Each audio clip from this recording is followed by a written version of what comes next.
Hello, everyone. Thank you for being here with us today.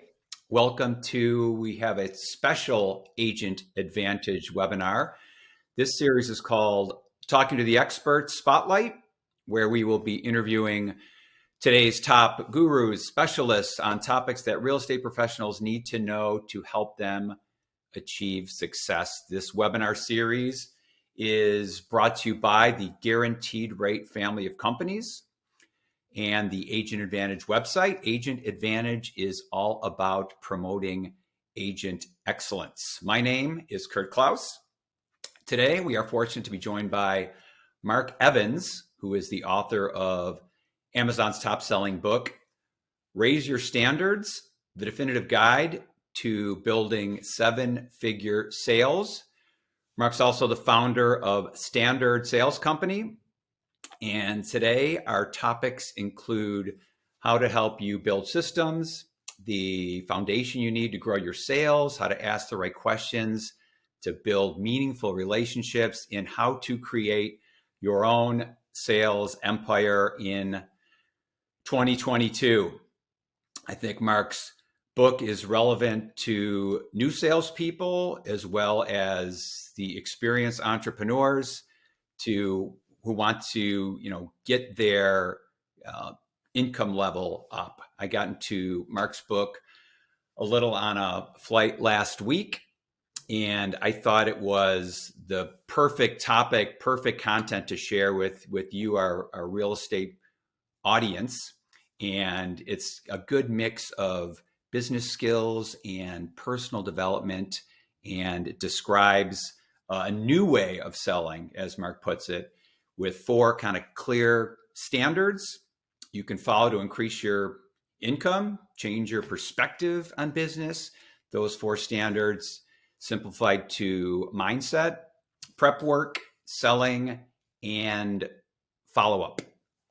Mark, thank you so much for being here. How are you today? Kurt, I am so excited to be here. It's such an honor, and I really appreciate that great intro. Thank you. I'm almost blushing on this end. That's really positive. Thank you. I'm probably as excited to be here as most realtors were to hear that Zillow had to unload about 2,000 homes last week. That sounded like that was a really positive experience for most realtors. So I'm pretty pumped and fired up to be here, and thanks for having me on. Great. Totally appreciate your time. So awesome that you're here with us. Why don't we start with kind of telling us what was your inspiration for the book and how you turned your passion for business into the book that we have today. Yeah, it'd be my pleasure. So the real inspiration for the book, and when I really got that spark, because by my natural trait, I'm not a writer, I'm not an author. I struggled in just about every academic setting that I had ever been in, whether it was grade school and having like some dyslexia issues and reading issues and having to go to a resource room, which was a really just tough experience as a kid and being made fun of for that, to in high school, not really taking it serious and kind of struggling academically that way. So I didn't grow up saying I can't wait to be an author. I am so fired up. I can't wait to write a book. I've got a book in me. But it really was a culmination of a bunch of different events in my life, both personally and professionally, that really brought me to the point to say hey, I think I've got a book in me. And it started really young, as I get into the book a little bit, because my parents owned a small business. Now, they weren't in real estate, but we worked with a lot of realtors. My parents owned a small printing company in the town that I grew up in. So I remember printing off brochures and flyers of homes as well as business cards for local real estate agents as I was growing up. And so I was always involved in sales, or always involved in entrepreneurship. Fast forward a couple of years and I get a couple of corporate sales jobs where I was able to have some success. And I met a mentor along that path who really invested a lot of time in me, who was tough as nails on me. Just like, Kurt, have you ever had one of those mentors that just a lot of tough love? I'll just say that much. Yeah. Just a lot of tough love, right? And it's tough to go through that during that point. But I think you can only look at it on the other end to be like, wow, that was I'm really glad I had that experience. Yeah. Like the toughest but best coach you ever had when you were there. Brutal, but looking back, very thankful that they were that tough. Yeah, you wouldn't change it, right? And so I Yep. had this tough mentor. His name was Pete, and he brought me up through sales and taught me a lot. And he told me one time, I remember we were coming back from an appointment. He told me, I've got all this knowledge in my head, and he had a really good way of teaching younger individuals such as myself. And he said, one day I'm going to write a book about what I've learned and just my experiences in sales and in the industry.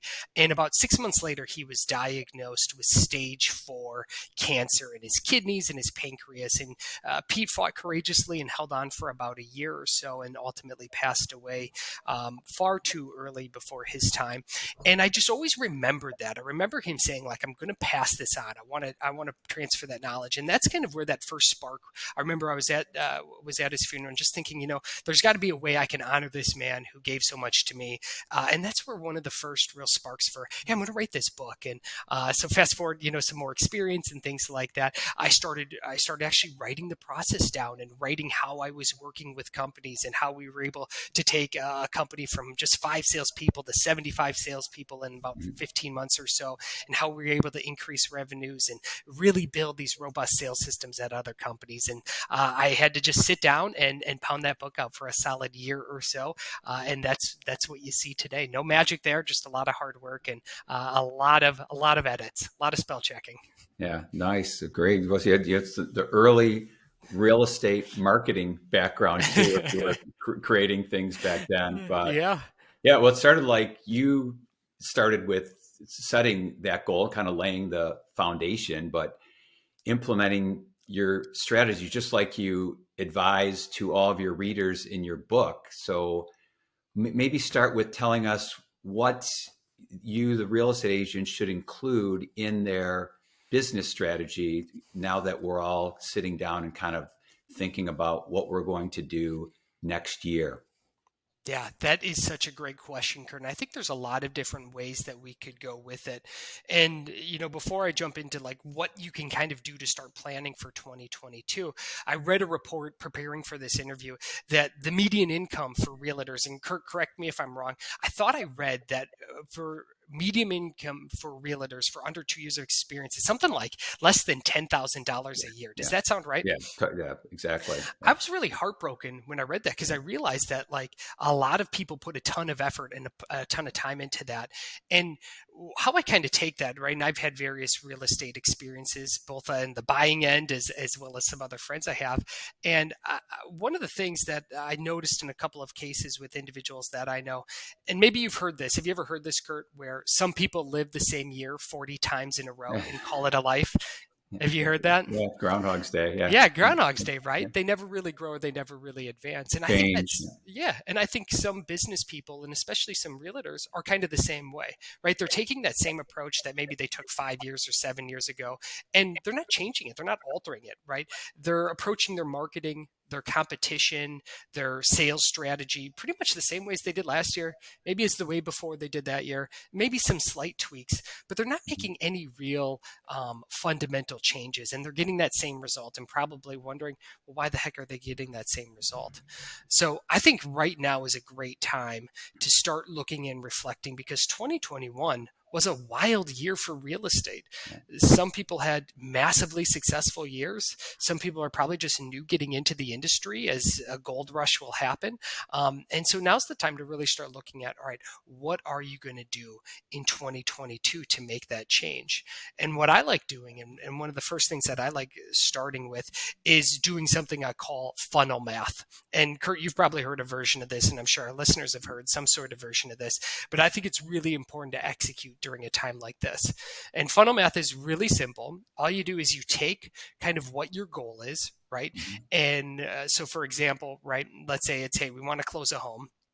Well, you just start reverse engineering the steps it's going to take so you can get back to that first root cause. And so, what I like doing with teams and with individuals is looking at, all right, so you close this house. Well, what was the activity you had to do before to get there? And let's say it's sign a contract. And I'm going to make some of this stuff up and bring some of my SaaS background and stuff like that into it. So if it gets a little confusing, I know your listeners will be able to follow along. But basically, all right, was it that they had to get a quote, or did they have to get some pricing? Well, what's the step before that, right? Well, you had to have some sort of like discovery call, or you had to have some sort of meeting. Well, then what's the activity before that, right? Going to the root cause. Well, I sent him a mailer, or I picked up the phone and made a call. And it's really reverse engineering those steps is where I want people to start looking at first, right? So during this time between now and between the end of the year, I want you to come up with what is your funnel math so that then we can start layering on and start identifying what are the numbers someone needs to hit in order to get the result that they want, right? These results in sales just don't happen magically. A certain amount of activity has to get put in on one end so that we can realize it on the other. And I want you to start identifying what are the activities, what are the top of the funnel. Is it calling? Is it emailing? Is it sending direct pieces of mail? To the second one, is it having a discovery appointment or some sort of conversation with the potential buyer or seller? And then third, what's that next step? Is it taking people on showings? Is it going to open houses or whatever that may look like? I want you to start identifying those so then we can start building out a weekly scorecard for that. Yeah, clear plan. And some people, I'll just work more hours or I'll work harder. But to start with the goal or the production, and like you said, track backwards so you can break it down granularly.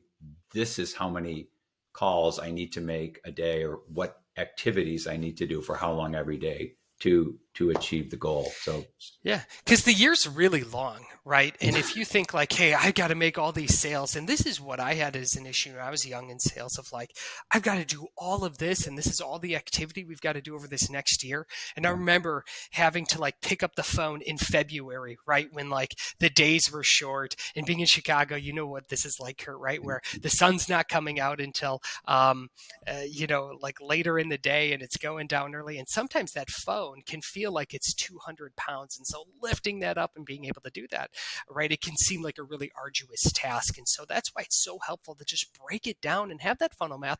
So you don't have to accomplish your entire goal in the first week of January. You just have to do that little activity. If it's 5 phone calls, make those 5 phone calls for that week. If it's have 2 appointments with strangers, have those 2 appointments. That's how you stack, right? That's how it leads into discipline. And that's how you stack those wins throughout an entire year.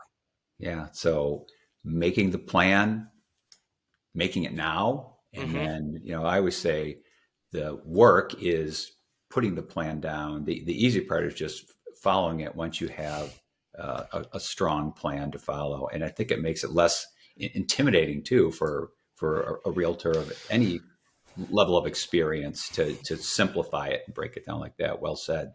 I agree. Okay. Yeah. Great stuff, Mark. And so the standards, I love that the book is kind of broken down to those 4 simple standards. Can you speak on what those 4 things are and how our listeners can, incorporate and improve on each one of those topics?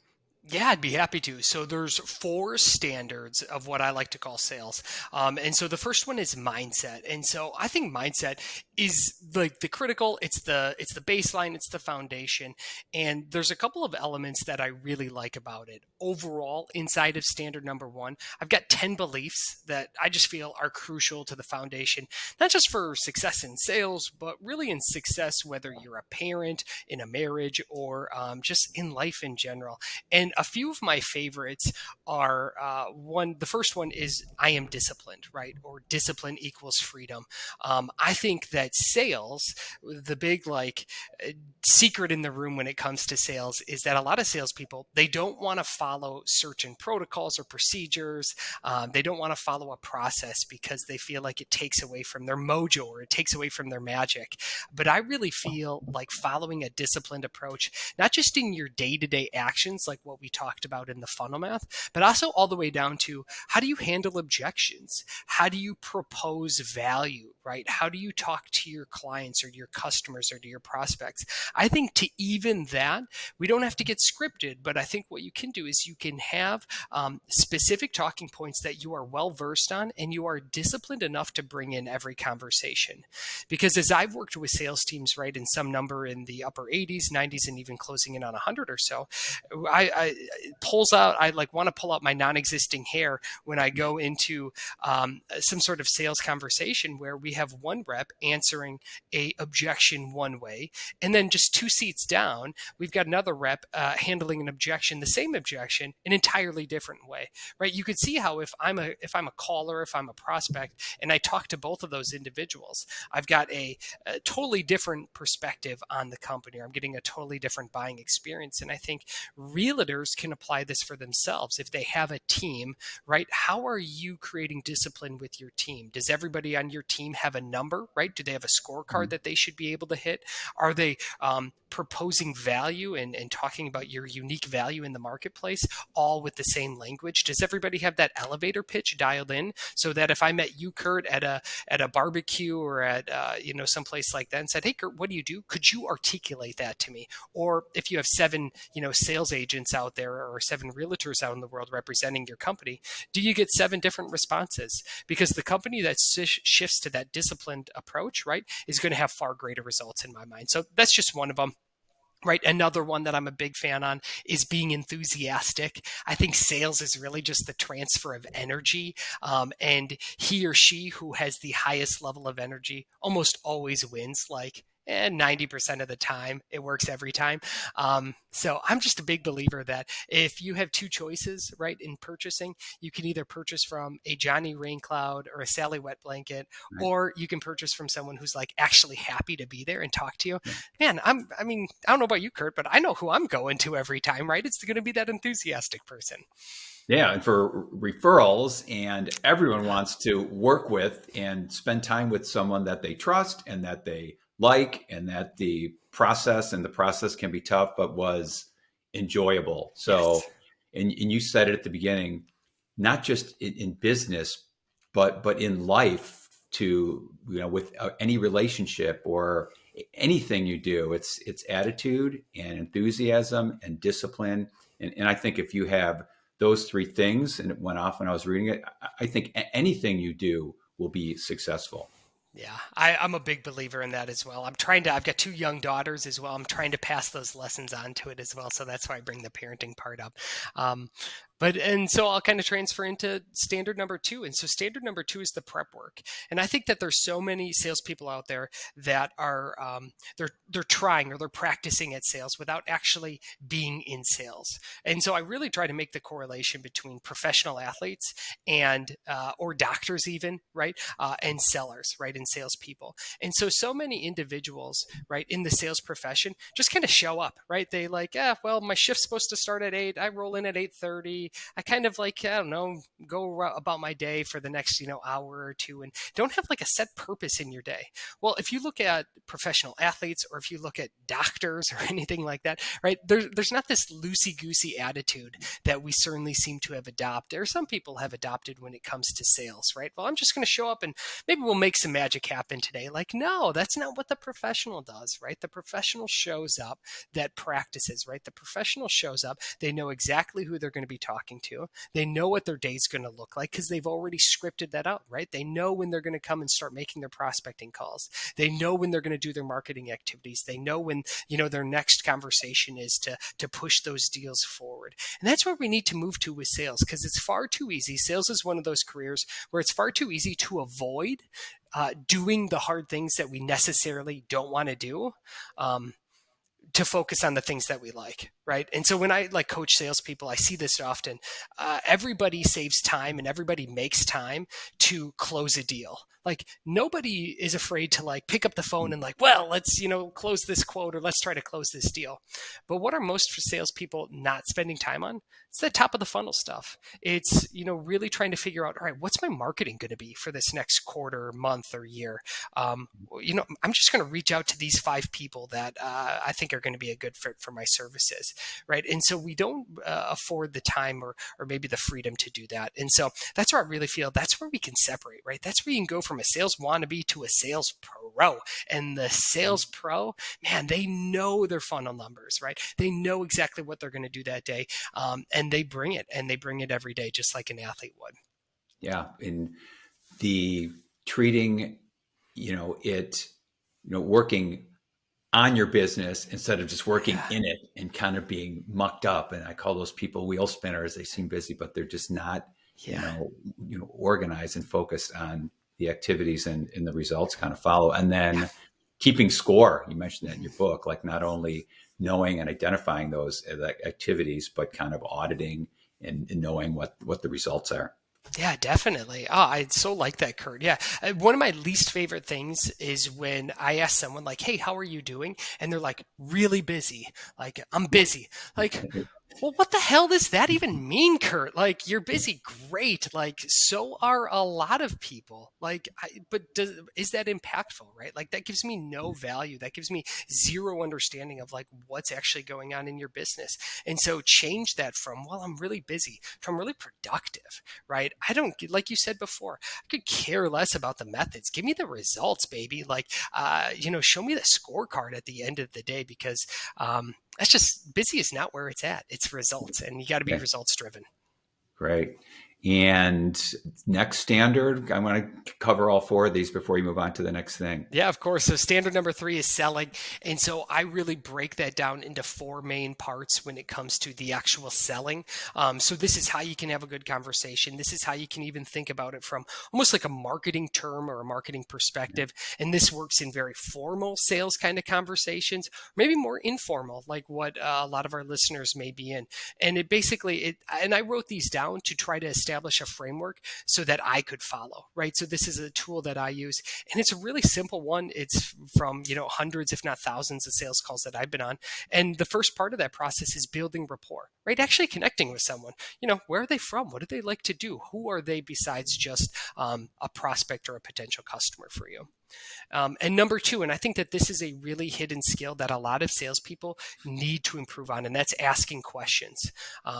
I'm sure you've been in this situation, Kurt, before. I know I certainly have, where I'll either go to buy a vehicle or I'll go to buy something, and the salesperson asks like zero questions. They're just like, well, what are you interested in? Or they'll just assume what I want. Like, oh, you look like a male between the demographics of 30 and 50. Do you want a sports car? Well, like, no, I'm looking for like a SUV to haul my kids to like soccer practice and swimming and to get like, no, like, what are you doing? But you just got to ask some questions. And so I want you to really, because I want you to really think, what are the questions that you're asking in your sales activity? Because he or she who asks the best questions will win, right? It's just like enthusiasm. If you bring that enthusiasm, you're going to win. If you ask the best question, you're going to win. And here's why.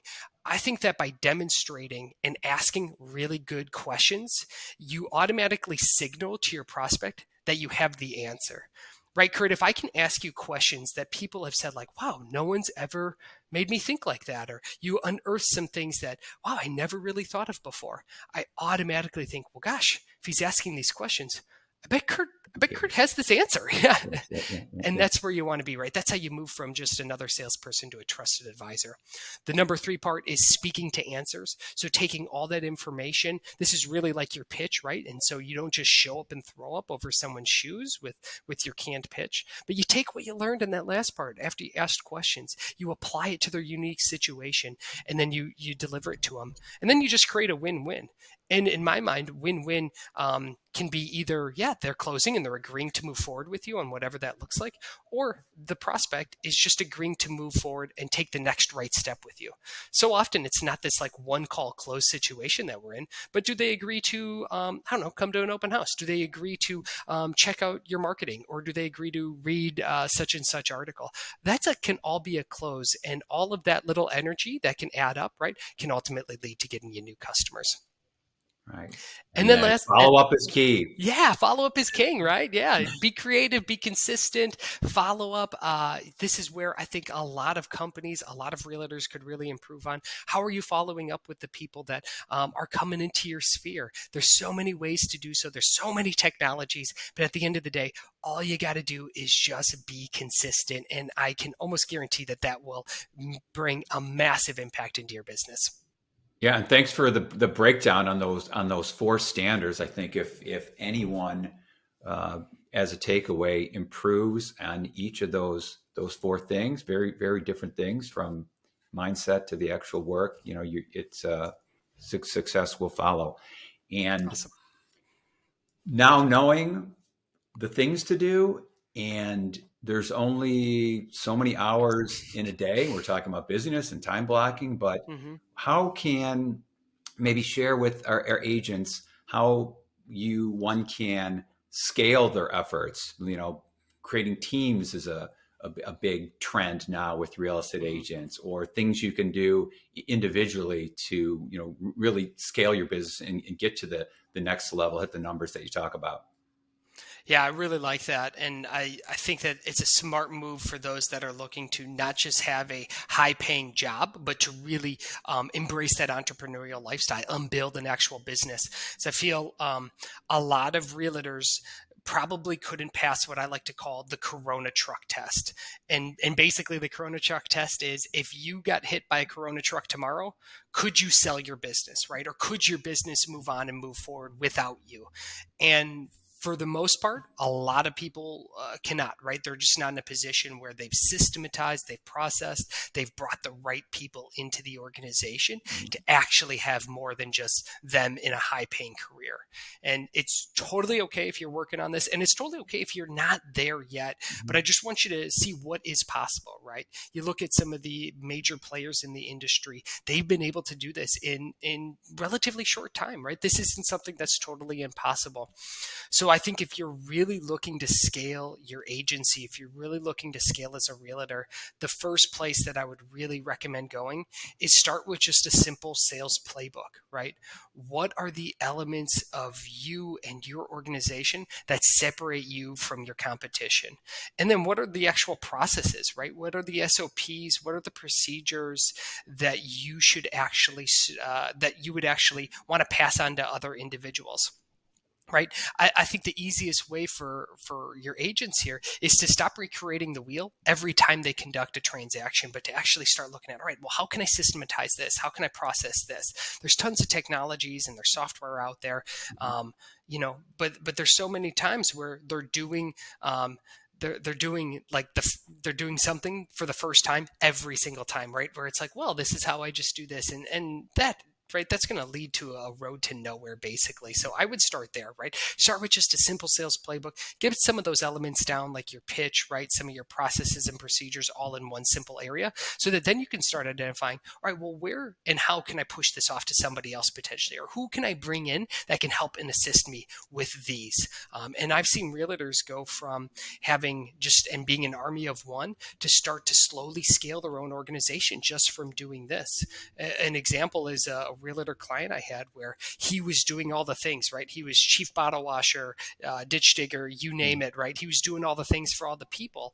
And once he started building out his processes, he was able to really quickly say, well, I can have someone handle my buying leads, because where I'm really making the most, and since I have this process dialed in, I can just focus on, my selling leads that are coming in. And so that was able to basically double his business, that little insight, in the span of 6 months or so. And I know a lot of our listeners can probably do the same. Yeah. And personally for you, when you were at that point, was it tough for you to kind of let go and delegate and have others do what you were doing in the past? I'm sure that's tough for a lot of people to let go of being involved all the time because it's their business.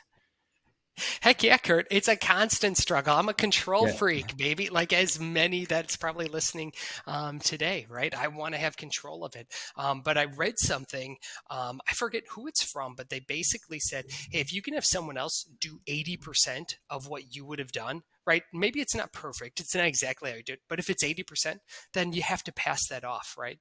Because you can't build and scale a business Right. if you're doing all of the things, right, for all of the people as well. So yeah, it's a constant struggle, and I think that's those levels of the game. That's the levels of the entrepreneurship game of, hey, I can now outsource like this part of my marketing. Well, now how can I outsource an entire sales, or how can I outsource an entire operations wing? That's how businesses get built, right? From taking those risks and having that confidence that say, hey, it may not be perfect or exactly how I do it, but if it's 80% or better, then I have to. You owe it to yourself, you owe it to your prospects, you owe it to your clients, you owe it to your family to get that stuff off your table so you can focus on building your business like we mentioned before. Yeah. And sometimes it's simple as just thinking, having that entrepreneurial, mindset, like you said, and being the CEO of your own company. But if you don't have systems, like you said, or you don't delegate, then you'll never scale. It's Hmm. almost impossible. So outside of building a bigger team, as you talk about, what are other key takeaways that agents should be doing when they're thinking about next year? They're writing down their Yeah. resolutions here. What are Hmm. looking back at your path, like what can the typical agent do to change things to hit the ground running next year? Yeah, well, I think, if you look back, I think 2021 could be a really interesting year for a lot of realtors. I'm sure a lot of them that are on this call have probably had massive years, right? Like real estate as a whole has just been a really good industry this past year. And so, one of the things that I would really just try to recommend is to not attribute all that to success to just you. Right. I think that you could really make a mistake. And I've seen this in other industries that are just booming. Um, right, that where they say, well, it's my talent, it's my personality, it's my whatever it is that's really doing it well, when in actuality they were just in a booming market and they were along for the ride. So I think that would be first, and I know that's a little bit of tough love, but I don't know, and I'm not an economic analyst or anything like that. I don't know if there's going to be an end to this really great season that we're having with real estate, but chances are it probably will happen sometime, maybe not in 2022 or 2023, but eventually, right, it could happen. So what I would start with and by saying is, hey, don't attribute all this past year to just you and your amazing ability. Some of it definitely celebrate that, but for some of it, you got to really start looking at over this next year. What are the areas in which you need some improvement, right? What are some areas that you need to process? What are some areas that you need to systematize? And for many, it's probably with your lead generation, right? Or it's probably your go-to-market strategy, is what they often call it with sales in software. And so, what I would recommend doing right now, this is the time where you can look back over the past, 11, 12 months or so. And I want you to get really granular with what's actually working and what's not working. This is the time where you got to start ripping off, and going through the Excel sheets and going through those hard analytics to say, all right, where am I actually getting my leads from? Is it a software? Is it a referral? Is it mailers? Is it cold calling? Is it because you coach your son's little league team and like that's how everybody comes into your world? What I really want you to do is make sure that you totally understand where your prospects and your leads are coming from. And then you got to just simply, right, start by cutting off what's not working and focus on what actually is. Yeah, perfect. And um, talking about what is and what isn't working in filling the top of the funnel with those everyday activities. And it's just, how do I eliminate, like you said, or Hmm. improve what's not? But it all comes Yeah. down to keeping score. And I think that's a big miss, with people not even knowing what all the hard work they've done is working or is not working. Yeah, and it happens in companies of all shapes and sizes where we have wrong attribution. And because what I understand and why I want people to do this exercise and why I feel so passionately about this is because I think it's really, really easy, especially as a realtor, to get distracted and be overwhelmed by all kind of the shiny pennies out there, right? Just like thinking through it, Kurt, right? Like you could generate leads from Facebook or Instagram or like TikTok dancing Yeah. videos or YouTube or like you could put your picture on every bus in your community. Like, man, the options are really endless, and I could see where a lot of realtors could really spread themselves thin if they don't know exactly where their leads are coming from. So that's why it may sound like I'm harping on this like a crotchety old man, but I am going to continue to do so because it is Yeah. so important that you know where your sales are coming from. Yeah, and when you talk about the new way of sales, and think of how the business has changed in the last 5 years, especially for a real estate agent, not Yeah. just with technology and how people consume marketing and media, but it's changed. And for the typical age of a real estate agent is older, so it's thinking of things in a new way, and how to communicate, and how to do business with in today's world. Hmm. Yeah, I totally agree with that, Kurt. Yeah. So we're talking about a new way of selling, and we're talking about the future, the plan we're going to put in place for 2022.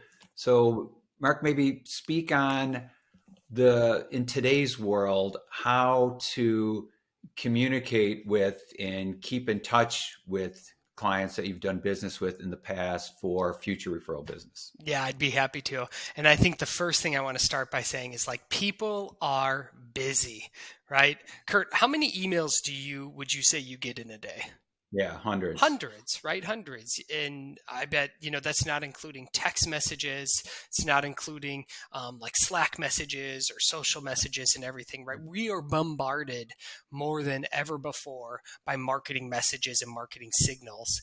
And so when I get just the one-off email from someone trying to solicit business from me or follow up with me, it's like it's gone. It's in the ether, man. Like it's like there's no way of getting it back either. It's either got to really stand out or it's got to be so critical that I'm going to follow up no regardless. And so there's a concept I learned a couple of years ago from a book that's pretty like it's we're coming from a different angle now. And so I'll ask you, Kurt, have you ever read, and this is going to be a personal question, have you ever read the book, The 7 Love Languages? I have not. All right. Do you know what it is? I've heard of it. Yeah. Okay. I know the book. Yeah. All right. So I'll just, for those of our listeners that don't know what it is. So the 7 love languages, it's really for a spouse or it's for a couple. And it's identifying what are the love languages we all have. Right. And so like quick examples, words of affirmation, physical touch, receiving gifts. That's a way we express love. And that's a way that maybe your partner likes to receive love. Now I take that concept, but if you apply it to a sales, I think that there is there's communication levels that we need to hit with people, right? And so some people, and maybe you have friends like this, only respond via text. Or, like others, they will only give you a phone call and leave a voicemail and expect a phone call and a voicemail as well. Or some just respond to email or some just respond to social. And I think it's today's realtor's responsibility to, number one, understand that people have various communication love languages. And 2, they have to be able to act appropriately, right? Just saying, well, that person didn't respond to my email, why won't they call me back, and being frustrated about it? They're taking it personal and they shouldn't do that. Chances are that person's very busy. Maybe they don't like responding to emails. Maybe they would do a better job with text. And so what I would really recommend looking at 2022, is to identify and create something I like to call a sequence, or it can also be called a cadence. And a cadence is a really tactical thing that any realtor can do. It's basically the how and the when you're going to follow up with a prospect or a lead or with a referral. And so what I really like to do is to develop a 21, so 3-week, or a 30, 28-day or 4-week type of cadence in which if I get a new lead, this is how I'm going to follow up with that person. And the whole thread of this, Kurt, is that you can't take any of this personal. It's not about you. Never has been. They don't get back to you because they didn't like your email. That's not on you. You just got to keep going through the motion, right? You got to keep going through it. Yeah. And so what that can look like, and I'll give your listeners a quick example here, is let's say you get a new lead. Well, on day 1, what I want you to do is to email them. And then if it makes sense, send them a LinkedIn connection request or send them a Facebook connection request. Do something to that level. Kind of understand, right? Maybe do a little research on your prospect, but try to create multiple points of contact. All we're trying to do is to figure out in these first couple of days, what is their communication style, right? Second day or day number 3, right? You could even wait a day or so. Send them a text, send them another email, give them a phone call, right? All of those options exist for you. And basically throughout the rest of these couple of days, you're going to wait a day or 2, and then you're going to try something new, right? You're going to send them a second email or a third email, or you're going to send them a personalized video email. And there's great software like Loom and Vidyard that will allow you to create a very personalized video. I like sending one where I wave and I say, hey, Kurt, and this is all recorded and delivered to someone's inbox. Like, hey, Kurt, saw that you came in through our marketing channel the other week. I want to connect with you and talk to you about XYZ property. Sending that level of personalized video often breaks through the noise. We also, there's so many options out there. It's not about the vehicle. It's just a matter of executing on these types of cadences. All different way. Yeah. Video is great because you can, create that one video super quick and send it to hundreds. So talk about a system. Would you, and I totally agree with you. Just thinking of my friends and family, how everyone is communicated with me. Like one brother will never answer the phone. Yeah. One brother will only text and one still uses email. But would you tailor or group your clients knowing how they prefer to be communicated with? Is that? Yeah, well, as soon as you know what their preference is, and yeah, you'll know this, right? You probably have clients that they're just texting, or some will just only respond to email. Then yeah, absolutely. Then tailor that to them, right? It'd be like knowing someone is vegetarian and inviting them over for steaks. Like, Kurt, you wouldn't do that. You're a super nice guy and respectful. Like, you wouldn't do that to them. Yeah, so just kind of find their method of what's going to work for them, because at the end of the day, you need responses, you need information, right? You need to have conversations, or we need to facilitate these conversations, and that's that, and you got to do it on their terms. Yeah, great. So I'm the real estate agent. I am sitting down right now. Mhm. I'm thinking about next year. You've got lots of great stuff here to look backwards and, you know, audit and see what worked and what hasn't worked. Look forwards, and you've given tons of tips of things that you can add. But any other next steps, or what I should be thinking about that should definitely be in my plan for next year, when I'm, taking pause now and putting this together and digesting everything, all the advice you have in your book. Yeah, I would say the other thing is really start to look at, and maybe make 2022, if you haven't yet, be the year where you invested in yourself. And I think one of the best ways to do so is to get a coach, or to get a mentor even. You don't even Yeah. need to get a coach, but get a mentor. Get somebody who has already done what you want to do, and either do whatever it takes to be a mentee to them, or pay to be in their sphere and be in their world, like through a coaching program. And I don't know too much about the real estate coaching space, but I know that any skill that you want out there, you can find, right? And you can find people that have already done what you want to do. And so I've just seen so many instances of individuals who have paid for coaching, who have committed to a coach from a financial perspective, from a time perspective, just take massive leaps. Because I really feel that if someone can consolidate what took them 20 or 30 or maybe even 40 plus years to learn, and can deliver that to you in a monthly call, or in a week-long seminar or weekend seminar, that's worth it. That investment is worth it. And so I'm speaking to any of the realtors out there who have always wondered, well, like, how am I going to pay for this? That's never going to work, right? You're never going to have the money to which you say, like, now I'm going to commit to the coaching. You've got to commit first. And I promise you, that money, that skill set, those things that you're going to learn, that's where you're going to get that money. It's never the other way around, right? It's never like, well, now I got all this pile of money, now I'm going to go into coaching. That rarely ever works. You got to make that commitment. I hope 2022, for those that are sitting on the fence wondering, hey, am I going to invest in this? Commit to yourself, commit to your business, to commit to what 2023 could look like, because you're in a really unprecedented time. And I'd love to see more people take advantage of that. Yeah. Invest in yourself. Yeah. And people hear coaching and they think it's for a new agent, but the top elite athletes in the world all have coaches. And Yeah. there's always, I do a top agent series, and the big hitter agents, they're all have coaching built into their, weekly, monthly, Yeah. plans. So great. And the top people I've met have multiple coaches. They may have a Yeah. marketing coach, a leadership coach, even health and fitness, and things like that. So yeah, do that for you. Like, that is a investment, and that can make a huge difference. And so I'm so Yeah. happy to hear that that holds true, even with your top heavy hitters in the real estate industry, which of course it does. Yeah. Love it. Mark Evans, Raise Your Standards, the definitive guide to seven-figure sales. People on the call, tell us how we can get a copy of your book. Yeah, well, I think what we can do is I'll make sure that the great people at your company can have a case of the books, and then I'll let y'all decide. And maybe we can do it with questions, or if someone wants to comment here, send me a book. We can start something like that, and yeah, we'll make sure we can get a book that way. Or what you can also do is visit Amazon, wherever books online can be found. That's where you can find my book. Great. And love feedback, listeners.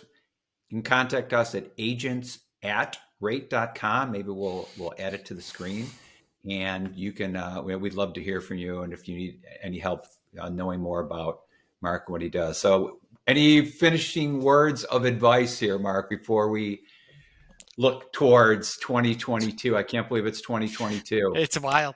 Kurt, no, I'm just so appreciative of being on this call today and speaking to all the realtors there. I'm pulling for you. I'm cheering for you. I hope 2022 is your best year yet. And I hope you are the one that makes that happen, because it's worth it.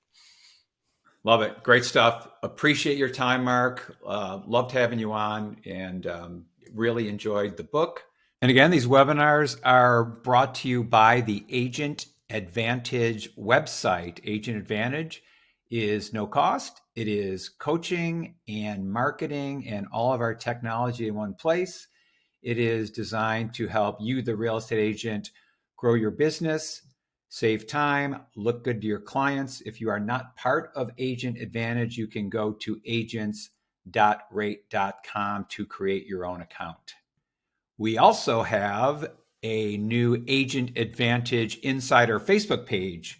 Agent Advantage Insider, just like the Agent Advantage website, is about promoting agent excellence, and you can scan that little QR code on your screen to request to join. Agent Advantage Insider is a closed group, but submit requests to join. It has content. It has all the latest webinars like this one. It has everything we do at the Agent Advantage team coming up that you can join and watch.